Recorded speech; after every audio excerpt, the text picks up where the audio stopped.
Hello everyone and welcome to Sharp Grad, where we help you make wiser and smarter study abroad decisions. So if you're someone who's looking forward to studying in the UK and specifically a master's degree in the UK and want to understand the exact cost, how much would you be shelling out of your pocket for that master's degree in the UK, then this is the most comprehensive video that exists on YouTube.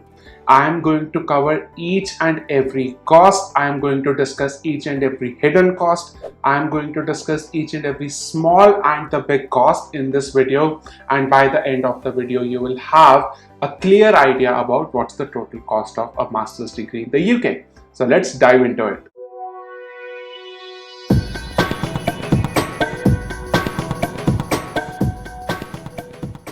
Okay, so we are going to divide our costs into 5 sections.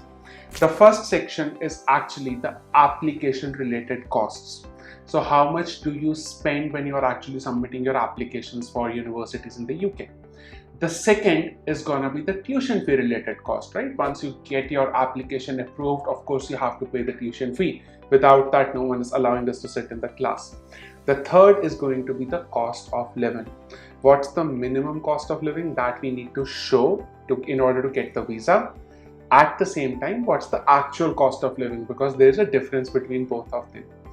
Fourth, we will discuss visa related costs. How much do you spend on the visa? How much does the medical exam cost? Let's understand everything about it. And the fifth is the miscellaneous cost. Now, these are some costs that we do not discuss and we only get surprised by them as they keep on coming.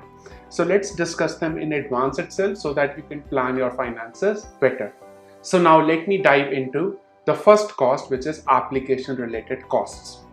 Application related costs will have two costs involved. The first one is the cost of your IELTS test or the TOEFL test or the PTE exam, whichever test you're planning to take. So this is going to be your English proficiency test. I know a lot of universities in the UK don't ask for them, but if you're planning to attend a top university, a reputed university, then most of them ask for an IELTS test. Even some top universities waive off the requirement, but I still recommend that you should take the IELTS test so that your options are open. So this is going to cost you around 17,000 rupees, 17,000. So let's add it to the counter. That's the first cost that we are talking about. Let's now move ahead to the second application related cost, which is going to be the university application fee. 90% of the universities in the UK do not have an application fee, but then there are some prestigious names like King's College London, University College London, Imperial College London, Oxford, Cambridge, then Durham University's Business School. There are a ton of universities that also charge an application fee. Generally, on an average, the students that I am working with who are applying to ambitious universities, they end up spending 200 to 250 pounds on the application fee itself. So let's add it to the cost as well. So it's gonna become 23,000 to 24,000 rupees just on the application fee. So now application related costs are pretty much done because it's only the application fee and the IELTS fee. We will now move ahead to the second fee, which is your tuition fee. Now, as far as the tuition fee is concerned, if you are someone who is planning to study at a top university, at a Russell Group university, and let me mention one thing here, only the top universities in the UK are worth it. If you are going to a low-ranked, mid-ranked university, finding jobs is really tough. I only recommend that you study at a Russell Group university or a very well-reputed university. And for most of these universities, the tuition fee range is on an average 30,000 pounds. Yes, you can get some good scholarships with the help of which the amount gets reduced, but still, just for the purpose of calculation so that you have a ballpark figure in front of yourself, it's going to be 30,000 pounds in the tuition fee itself. Now, we are not going to multiply 30,000 with 100 because the GBP, the pound rate, is approximately 108 on the day I am recording this video. And one thing that we miss out on is that when we are transferring the money from India to the UK, we do not pay the rate that appears on Google. the banks, the forex brokers, Flywire, all these people make a profit when we are transferring our tuition fee from India to the UK. So we will be calculating the tuition fee at 110 rupees. So 30,000 pounds would actually mean 33 lakh rupees. So 33000. That's a huge number. That gets added to the counter right there. So now we have added the cost of the tuition fee as well. Okay, now let's move on to the cost of living aspect of things. So there is a difference between the cost of living that you show in order to get the visa and the actual cost of living. The unfortunate reality is that what you are showing to get the visa is quite short of the actual cost of living in the UK. So first I will discuss what's the cost of living that we need to show in order to get our visa. Then I will move on to the actual cost of living. So in order to get our UKVI study visa approved, if you have your university outside of the London or Greater London area, you need to show 9207 pounds readily available with yourself, which would approximately be 9,90,000 rupees. So this is the amount that we need to just show in order to get the visa. And if your university is in the London or the Greater London area, then we need to show 12,006 pounds, which would approximately be 12,80,000 rupees. This is what we need to show in order to get the visa. I am saying this sentence again and again because the actual cost of living is not as low as what we show. If you are living outside of the London area, on an average, you end up spending 1,000 pounds a month for comfortable cost of living.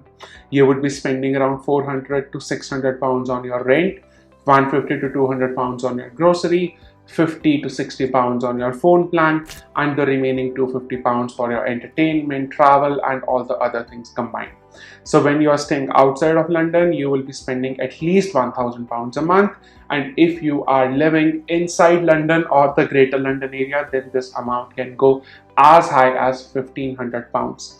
So for your 1-year master's degree, I am actually going to multiply both these amounts by 12, and we arrive at a number between 12,000 to 18,000 pounds, depending upon whether you're staying outside London or inside London. If you have your university outside London, you have to plan for at least 14 to 15 lakh rupees in the cost of living.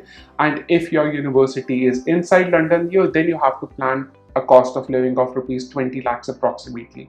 Now, I'm not considering the fact that yes, you can get part-time jobs to cover the cost of living. I'm just looking at the amount that you will be spending. How much you will be earning is absolutely dependent upon your skills, your luck, the market situation at that time. But what I am looking at is how much will we be spending. Okay, so now the cost of living aspect has been covered as well. We will now move ahead to the visa application related costs. Now, as far as the visa application costs are concerned, UK charges the most amount of money from the students for giving a visa. If I compare it with US, Canada, Ireland, any destination, the amount of money that UK charges is just mind-boggling. Visa application fee is 490 pounds, but when you are filing for your visa, you have to pay for 1035 pounds of immigration health surcharge as well, which is basically your health insurance for the 1 year while you are a student in the UK. This amount that the UKVI website actually charges is a combined total of 1,86,000 rupees. So we have to add 1,86,000 to the total counter that we see on. We will add 1,86,000 to the counter that we see here itself. Now, after the visa fee has been discussed, we will now discuss some miscellaneous fee. Now, miscellaneous costs are those costs that generally we don't look at, but yes, they do exist. And rather than they coming for the surprise for you, I thought, why not discuss them with you in advance? The very first miscellaneous cost would be the education loan processing fee. When you will be taking an education loan from any bank, you will be paying a processing fee that could be between 30,000 rupees to 60,000 rupees, depending upon the kind of bank that you're going to. So on an average, I'm just going to put 40,000 rupees here. Next, would be the cost for your medical exam before you file your visa. So this is a very small cost as compared to all the costs that we are paying here. This cost would be between 2,500 to 4,000 rupees. Then let's add the cost of the flight ticket as well. The flight ticket to UK from major airports in India would be around 50,000 to 60,000 rupees. If you're paying less than this, you're getting a good deal. If you're paying more than this, you need to do some more research. You might be able to save some money. And last but not the least is your initial settlement cost. See guys, you're going to a new country. You will have to rent a room. You will have to pay deposits for the rental. You will have to buy new furniture, maybe buy a new laptop. There will be so many costs that you cannot think of right now. So on an average, this comes out to be between 1,500 to 2,000 pounds of initial settlement cost. So now when I add all these up, the final number that comes to me is this. This is a huge amount for sure. However, the purpose of making this video is so that you see the exact amount that you actually invest. Now, there are two things that will happen after you watch this video. The first one would be you would be stressed. Shit, I'm spending this much money on my masters? Wow. Second thing that's going to happen is you will have the exact number on which we have to get the return on investment on. Those two precious post-study work visa years, we have to make more than what we are investing so that we can be happy and we can be satisfied that the investment that we made was a worthwhile investment. So thank you very much. Subscribe to the YouTube channel if you would want more content like this. Comment down below if there was any cost that I missed out. Thank you so much for watching this video till now, and I'm looking forward to seeing you in the next video. Bye-bye.